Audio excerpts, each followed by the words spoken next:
And we're live. Ladies and gentlemen, welcome back to episode cuatro, 4, in any other way you could say 4, of Hurry Up and Tech, where us, Randy Vasquez and Mike Davis. Hello. Say hi, Mike. How are you doing? Hi, good. I'm doing good. How are you doing? I'm doing good. We are here to talk to you about some fun stuff today. Our subjects today, we're going to go over streaming music services, since that is the way of the future, and the future is now. We're going to talk about Mike's experience about switching from iOS to Android and why he switched back. And then we're going to talk about people, more specifically the female variety, more specifically our significant others, and in the tech field, and why there seems to be such a difference between them and us. So with further ado, let's get into it.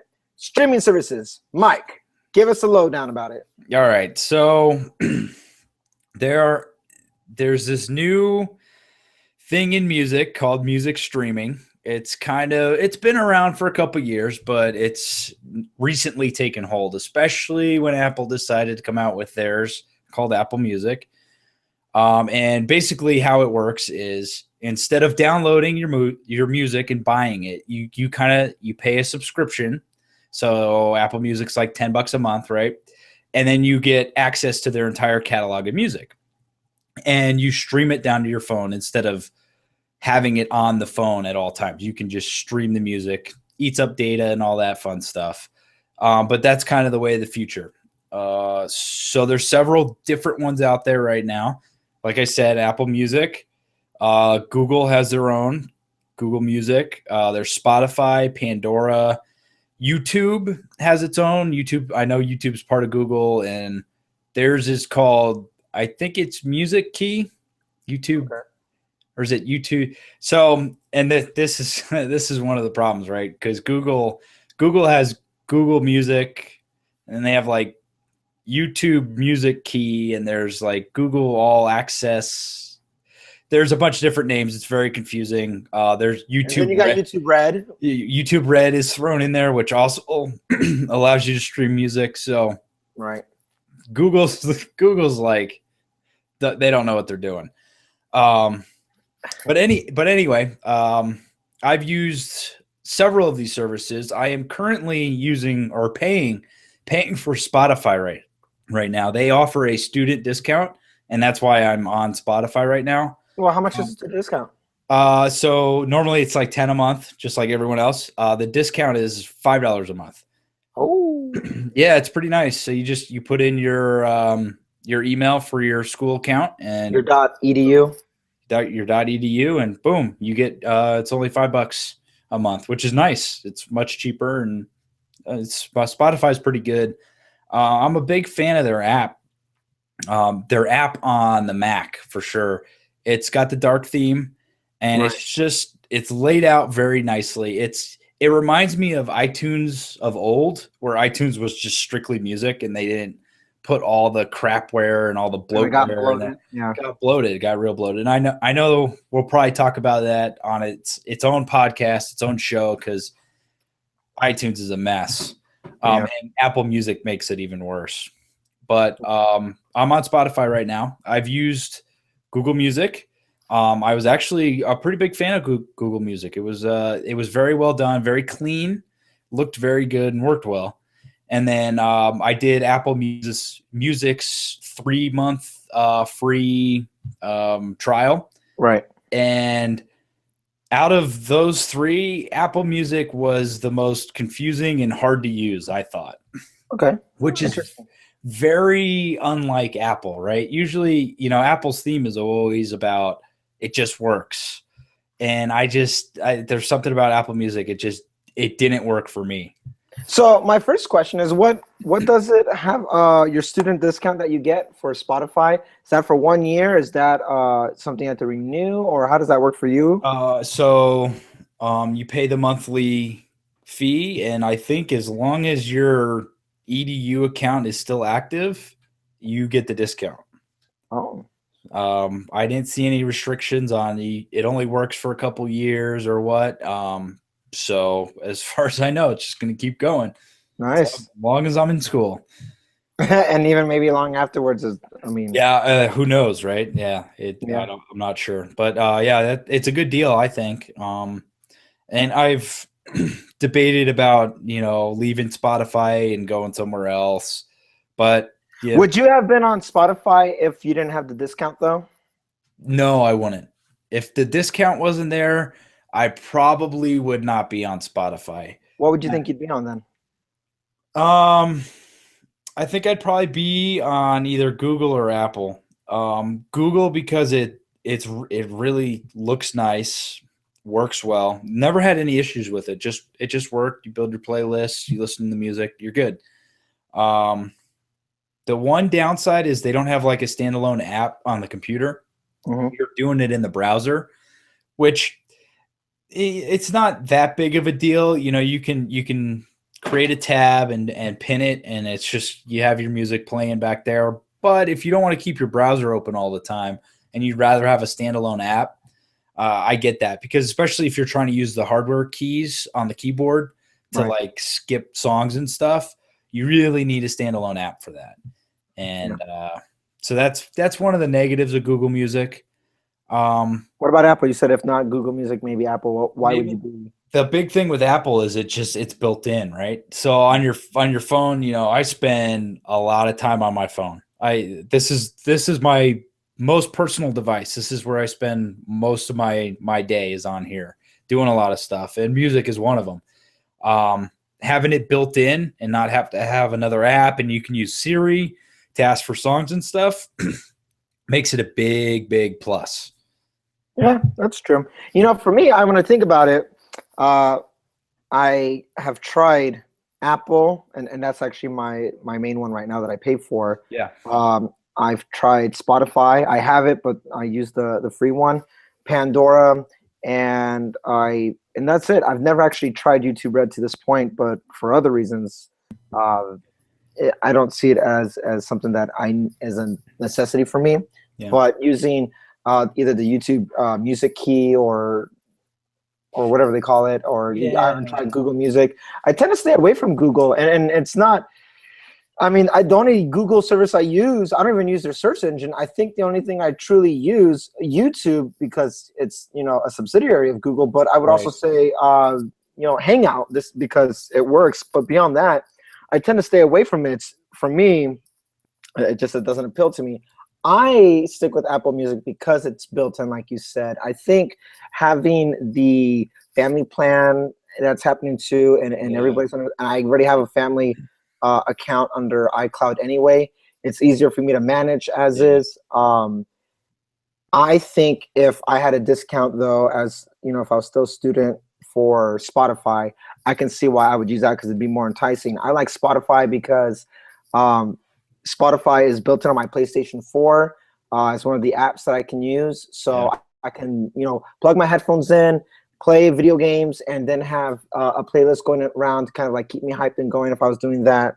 And there's some pretty cool stuff that you and I have seen with some of the Kickstarter of they're actually building almost like an iPod Shuffle but for. Yes. Yeah, for the Spotify. That was pretty cool. That's really cool. Yeah. So I mean, I could see the incentive to be there. And before Apple Music, I was using Spotify. I never paid for it, but I was using it because at that point I didn't care if the music was shuffled, and I didn't care if I got Right. ads or not. Because before Spotify, I was always on Pandora, and that one I did. I had Pandora One, so I paid for it, and Pandora One was the gateway app to actually really get me into Spotify. But now I'm Okay. using Apple as a convenience thing for me. Sure. Yeah. Yeah, you'll have to tell me a little bit more about Pandora, because I know that my fiance uses Pandora, and she always has kind of gravitated towards Pandora over the other ones. So Pandora has a different layout because you get to, or so they all have a similar function about playlists. If you want to listen to something that's relaxing, if you want to listen to something that gets you pumped, if you want to listen to something motivational, what they call on Pandora were like channels or radio stations is what they were using it. So if you say you're a big, Red Hot Chili Peppers fan, Yeah. you type in Red Hot Chili Peppers radio or station, and then you have that. And so they'll primarily play a lot of, you know, Red Hot Chili Peppers, but then it'll give you other music from that era that, you know, oh, this is what it's similar sounding to. And it's not really a playlist because it always changes. It's you don't, when you go to that channel to listen to it, it's kind of like going on the radio, you know, on FM, and just, you don't really know what's going to happen. It might tell you when it's going to come, but you can listen. It's always shuffled for you. Right.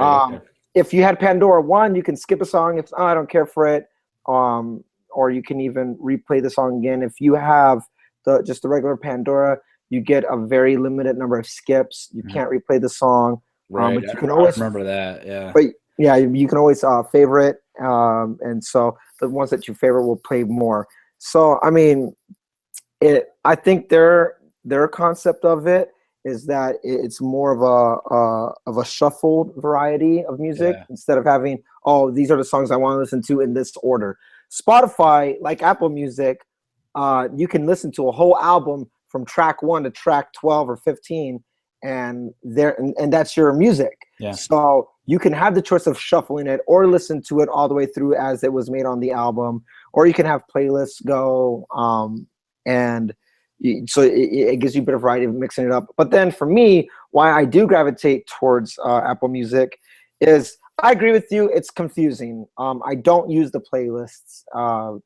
Truthfully, when I'm listening to music, it's music I already know what I want to listen to.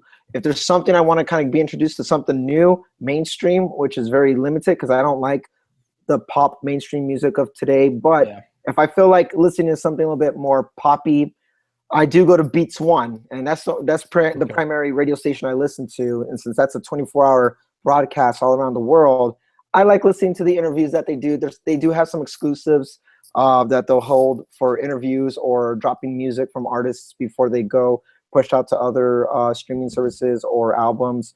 So I'll listen to it from time to time, but really I use Apple Music to listen to all my favorite artists in the 80s and 90s and stuff that I never bought their albums from, and just kind of listen to it from there. And then from that, I'll say, oh, users also listen to this. And then I just kind of bounce off like that. If I'm not on that, then I'm most likely listening to audiobooks. Yeah, I'm the same way too. Yeah, audiobooks. That's where it's at. I mean, that's where I naturally have more drawn fixation towards it, because that's my primary audio source of just staying busy. If I'm cleaning, I'm cooking. Oh yeah, especially when I'm cooking, I'm listening to a book. A book or a podcast for me. Yeah, I like music and all, but I'm not so eager to hear the next new song that's coming out in today's generation of music, personally. So I'm more drawn towards now, listen to a book. Yeah. Personally. Yeah. Okay. So I asked you about shifting, or would you stay on Spotify, or would you shift if you didn't have your discount? And you said you'd probably shift, but as it stands right now, Spotify's your primary. Correct. I would say maybe one of the biggest pros is that you have such a pretty good discount. You have a 50% discount on it. But that's a big pro, yeah. What are the cons? What are your cons? My cons are probably also the app. I like the app, but it's a little cluttered and kind of hard to find stuff. Mm-hmm. So you kind of have to dig through menus, and when I want music, I want a quick access to my playlist. Like that's how I listen to music. I build playlists. And then, so my two things are, I build playlists of songs I like, and then I also want to find new songs that I like. Mm-hmm. And so I want my playlist to drive finding new songs, and because it's based off of what I like, right?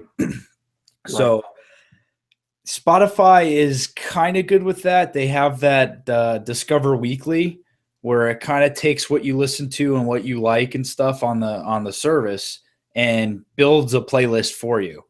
And I think that's one of the biggest pros that I like about it. But getting to it is a little cumbersome. And I think they can, and that's a UI issue, and that's probably something they can work on. Right. But yeah, that's probably my biggest con. So let me give you another pro that I really think Apple should have had this years ago. But when you're listening to a song on your computer, and then, oh, okay, it's time to go. I have to go run an errand. Yeah. you can quickly shift the song that you're playing on your computer right over where you left off onto your phone.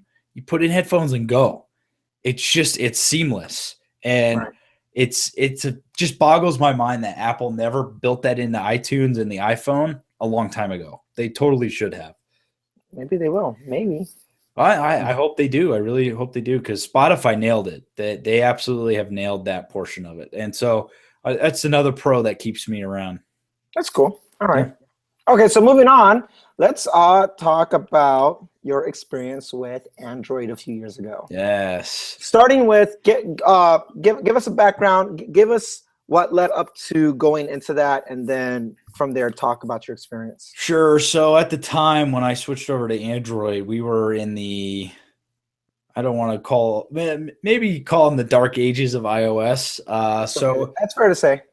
It was iOS 5 and 6 time frame. Yep.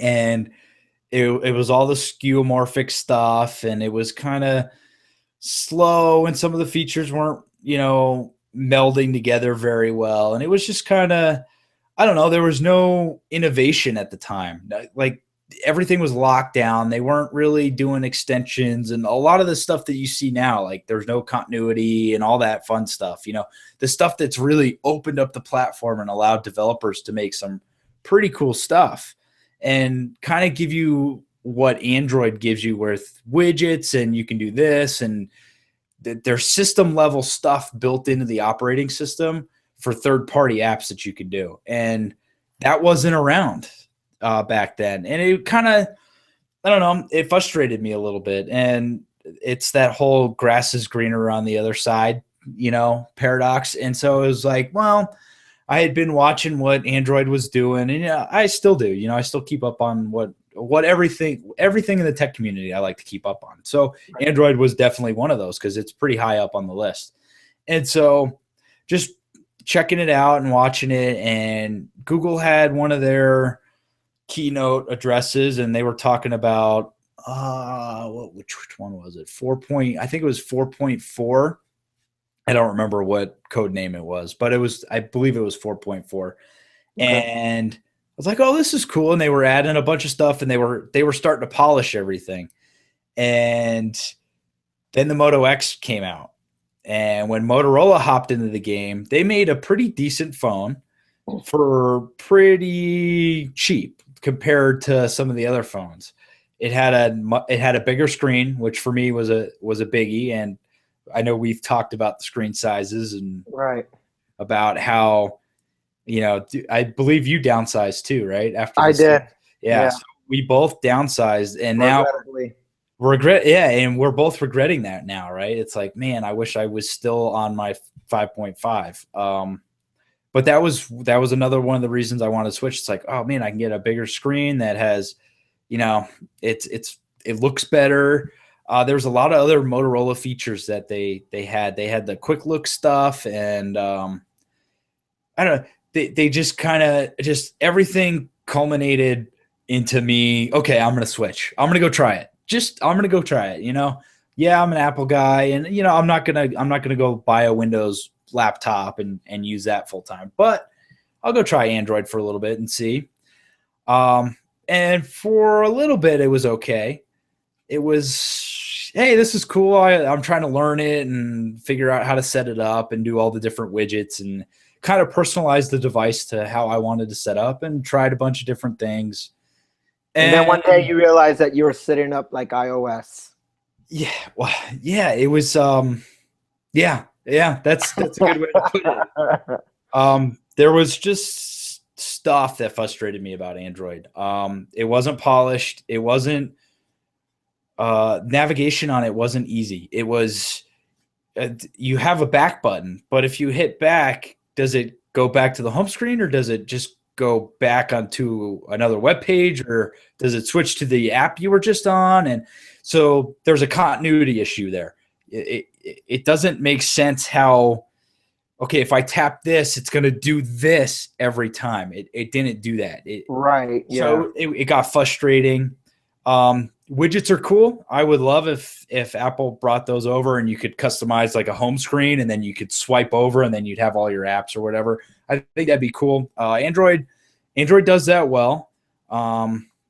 There is a concept out there for iOS on how iOS can do it. I probably need to go dig that up so we can put that in the show notes. And I don't know if I've ever sent that to you or not. No, this is news to me. I need to go dig it up because it's exactly how Apple would do widgets, and they nailed it. You actually have my interest now because when you're talking about it, the only concept or the only reference points I have is thinking about jailbroken, like this 9.0 jailbroken one. This is much better than that. And I've seen the jailbreak stuff that you can do, and Right. some of it's okay, but again, you're limited by some of the restrictions and stuff. And I know jailbreaking takes some of that out, but there's still some stuff that you're dealing with on the underlying stuff. And I think if Apple opened it up, they could target the widgets market pretty hard. And I think they iOS 10.0 or something. Yeah. iOS X. iOS X. Yeah. Yeah. So yeah, I just kind of got lured away, and then I just the little things, the little nitpicky things that started to bug me. And then Apple decided, oh, hey, with iOS 7, okay, it was iOS 8, actually, because iOS 7 did come out, and I was using iOS 7, and all it was a facelift, right? Yes. And it was like, facelift. Yeah, it looks a little flatter. It looks a little better. Okay, cool. Not much more functionality, right? Well, what we know now is iOS 7 was laying the groundwork for everything that came after. So right. iOS 8 and 9.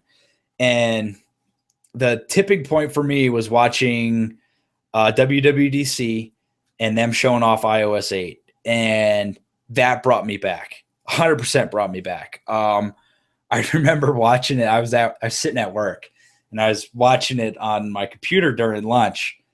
And I remember they were announcing, Craig Federighi was up there and he was announcing all these different things they were adding. And I remember I was like in my office, just doing this. Like, this is exactly what I wanted. And so that day I immediately hopped on Swappa and purchased an iPhone 5S. I was like, I need to get back into the iPhone ecosystem for when this thing drops. And okay, you're right, because iOS 8 is when they brought 6 and 6 Plus, but when they announced it, yes, yep. So I went and got the 5S because I knew, okay, I'll go get an iPhone because I need to come back. I absolutely have to come back because I just need to be back because the Android thing is just not working for me anymore. So I came back, and then when iOS 8 came out, I was like, was there a specific thing on iOS 8 that told you this is what I was waiting for? Or was it just a cumulative of little things? It was kind of cumulative because they brought in a lot of stuff. So Control Center was big, having quick access to a lot of that stuff. Right. Reworking the notification center and kind of building widgets in. Yeah. I'm still not really sold on having to switch between notifications and then back to the widget view. I agree. I think they can rip the widgets out and make it its own home screen. Kind of like dashboard on the Mac. I know that's dead. That's been long dead. It's still there. Yeah. Don't use it. Nobody uses it because it doesn't fit on the Mac, right? But I don't see a real purpose. What does that desktop part of it when you switch over? What does it have to offer that says I need to switch over to it? You could put a calculator and the weather on there, right? It was that. Oh, you mean look at my phone? Oh, hey, there it is. Exactly. And that's where I think what they need to rip the widgets out of the notification. Oh, wait, I'm sorry, Mike. I don't mean to interrupt, but you mean go to the top right corner and actually open up my notification widgets and use the calculator and look at the weather right there as well, too? Yeah. So, you pull it down, right? And you have your notifications, and then you swipe over and there's your widgets. Well, I don't know. I think this part's a little wonky. I think that I think they can do a better job. I think they kind of bolted the two together, and they really need to separate them. Keep the notifications as a drop down, and then let us customize a page. That's what I think should happen. That's a good. That's an interesting point. Yeah, I think that's nice to see. I know that's getting a little off topic because we're talking about Android, but just it was a cumulative, just everything. It was like, okay, we're giving you extensions, we're giving you share sheets, the control center, notifications, widgets, third-party access for all this stuff, third-party keyboards. I mean, all of this stuff was just like mind-blowing for me. I was like, yes, this is what I've been waiting for. This can only get better from here, and it quickly brought me back. Nice, cool. Well, yeah, I got to live vicariously through you when I saw you going through, your confusion era is what I like to call it, back when you were confused, because it just I've never used an Android. I don't have an interest for it. It's not because I'm a fanboy. I love the hardware that I do see on all the other Android phones, and there are things from Android that I do like. I'm not interested in it because I'm too heavily immersed in the Apple ecosystem. Mia agrees with me. So, so for me personally, I've always was curious about it, but I know that you and I have very similar tastes and wants and ideas about iOS. So for you to be on Android was me living vicariously through you. So when you left, I knew I would never be interested even more so about it. Right. Yeah. As soon as I came back, you're like, okay, good. I'm glad somebody did that. Because I was actually torn, during that time, during Apple's, that time frame when they were like, we really have to do something different to show that we're not being stagnant, that we haven't plateaued, because now we have Tim Cook as CEO. I was seriously considering leaving Apple for the same reason as you. I was over it. There was nothing exciting to look forward to. And I was shopping around for Galaxy S3s, 4s. I think it was 4. It was probably 4. Yeah, it was probably 4. I think it was 4. I was shopping around for the Galaxy line, and only because through my own ignorance of Android, I didn't really know any of the other models. And I thought, well, everybody has a Galaxy. That has to be a good one. So I was really looking at the, the make and models of these Galaxy phones from Samsung. And I, too, wanted the bigger screen and stuff like that. So I was thinking about leaving. And then when I saw you do it, I was like, I'm going to wait just a little bit longer. And if you're like, oh, yes, this is great. First, you're riding that high of the new, and, the first few months, you're really excited. I was like, okay, I'm gonna wait until the hype calms down, see how you feel then. And then I saw you quickly go, okay, I'm over it. So that's all I needed. Yeah. All right. So now let's talk about our last and final subject for today, which is females in tech. Okay. So we are very big tech guys, and we're even bigger Apple nerds about it. And there are people like us who just love tech in its own right, albeit, within PC gaming or console gaming, Apple, Windows, Android, and now we got Oculus, and, now you got all the VR, AR stuff happening. Everybody is loving tech. And now tech is rolling into stuff like vehicles. So you got the Tesla. So tech is going everywhere, and people like you and me are just very like, oh, yes. And then we look at our significant others, and we're like, yes, and they're like, why? Yes. Why? It happens. My question is, why about that, and why do we tolerate it? I have the same reaction. It's like I get all excited, the WWDC, and like Apple's upcoming event. It's like I'm like, yes, new stuff. We get to see new stuff, and you try to talk about it. It's like, oh, here's the rumor. The rumor is we're getting this, and this, and it's just like, yeah, whatever. Yeah. Okay. When Allison says that she's perfectly comfortable, oh yeah, I'll take last year's model. I know. And for me, it's the greatest deal ever, right? It's like you get the hand-me-down. It's 1 year old. It's a little used, but then I go get the new one. So for me, it's great, right? It's a good setup. And so in that aspect, yes, let's keep doing that. Keep being disinterested. But why do you think it is that is it just they don't get is it all females that don't get excited about it? because I feel like there are some out there like who are all about it, more so than us in some cases. Very true. But, yeah. Yeah, I don't know. It's just you maybe opposites attract, because Brittany and Allison have a very same I don't care. You've heard Brittany obviously just tease us, be like, oh great, you guys can do about that and whatever. It's we're over here geeking out and they could care less. To Brittany's credit, last August when we were in Las Vegas and they had their keynote, and I stopped the whole Vegas experience and I said, no, on my little phone, but it was actually, it was on the 6 Plus. So on the 6 Plus, I'm like, we have to watch this. So I'm streaming. I go to some lobby where I can get Wi-Fi. Right. And everybody's walking around slushed, drunk, and gambling, smoking cigarettes and everything. I'm in this little corner with a headpiece plugged in, and I'm just going like this. To Brittany's credit, she said, here, let me watch it with you. So I went, here. And so we do old school, early 2000s. We shared the headphones, and we sit there and watch. And I'm just like, yes, yes. And I could see the look on her face. She's just like, that's cool.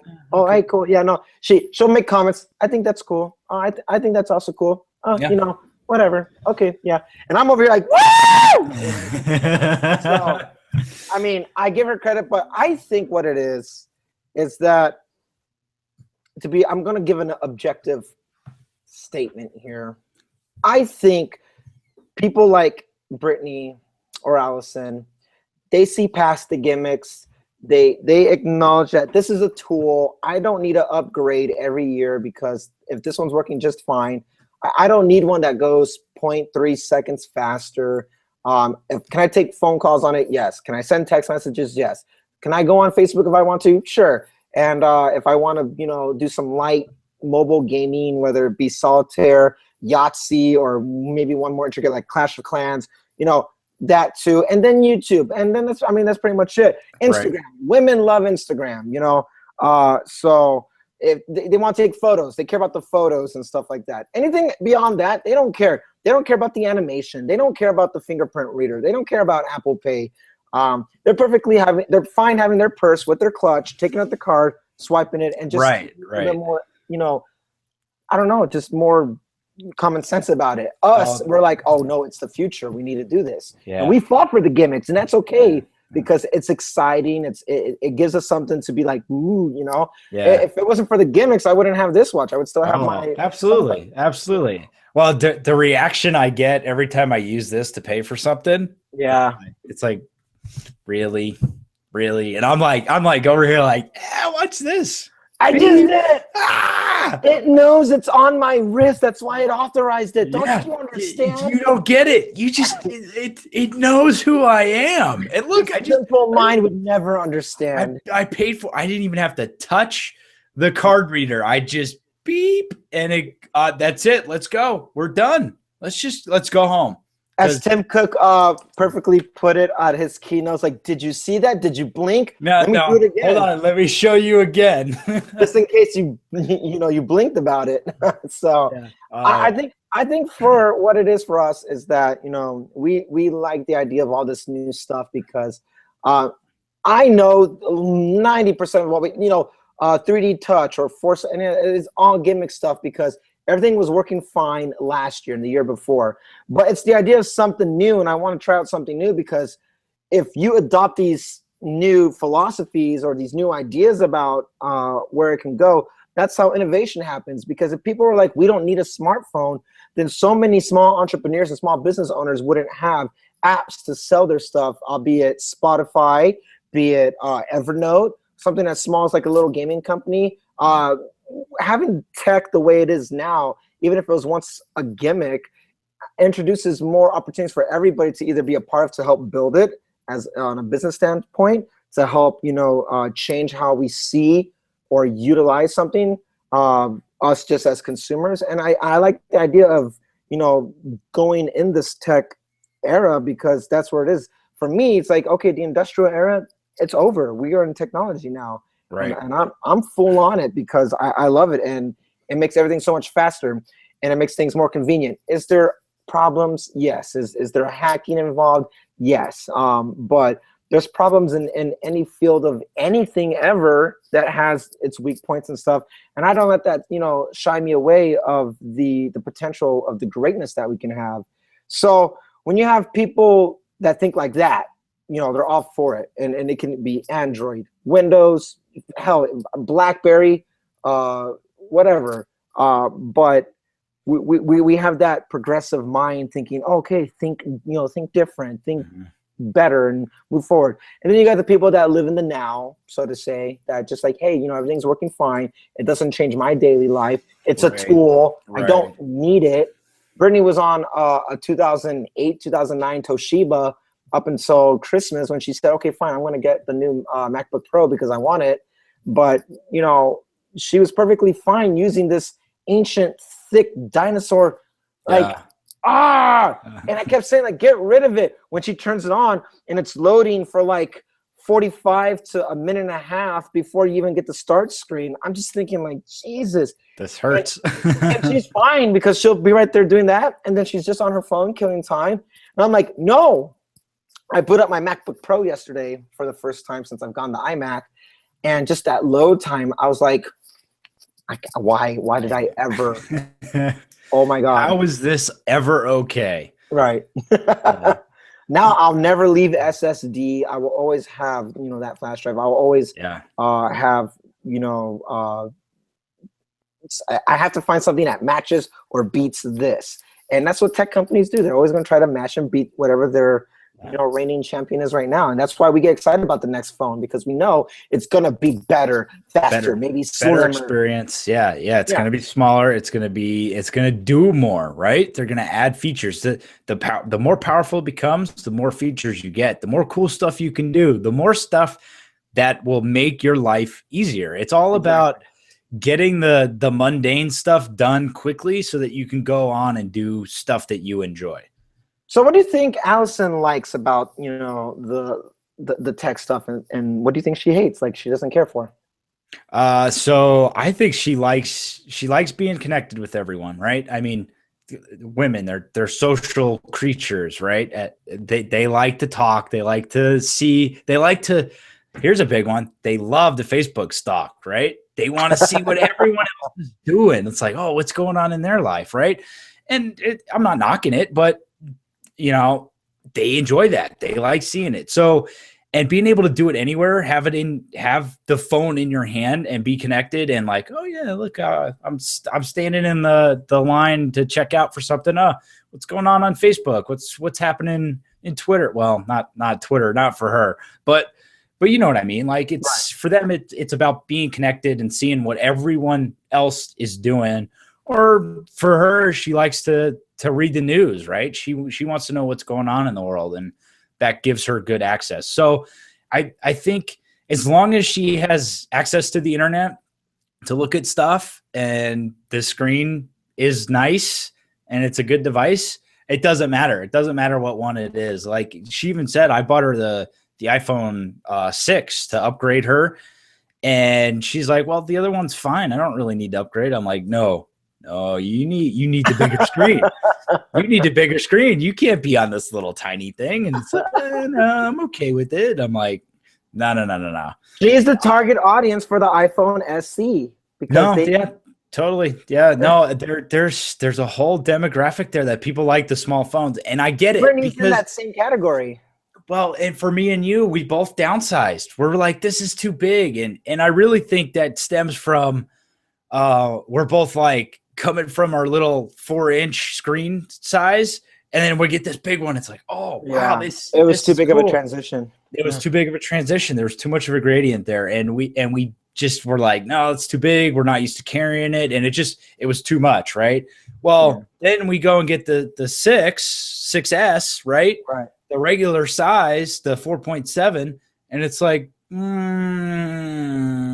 now that we adapted to it, we're like, okay, no, it's like I really kind of want that big screen back, because we have this one right here and we look at it and we're like, okay, yeah, this fits in our hand fine. But then I realized that, you know, this one, I got more screen real estate, and it still fits in my hand just fine. So it's not like I'm holding an iPad Pro. Right. You know? The biggest thing for me was carrying it in my pocket. It was trying to get used to that size in my pocket, and it was awkward. And it's like, yeah, I don't know if I really like this. Well, in reality, I spend a ton of time on this device. I want a bigger screen.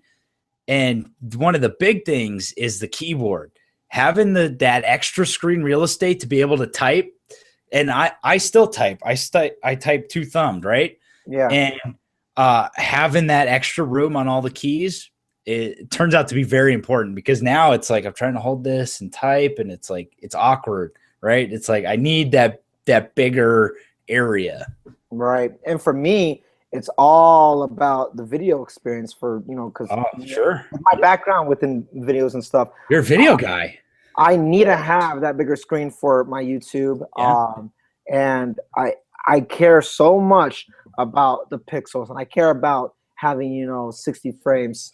Overall, I need to have the best experience for video, whether I'm watching it or I'm recording it on my phone.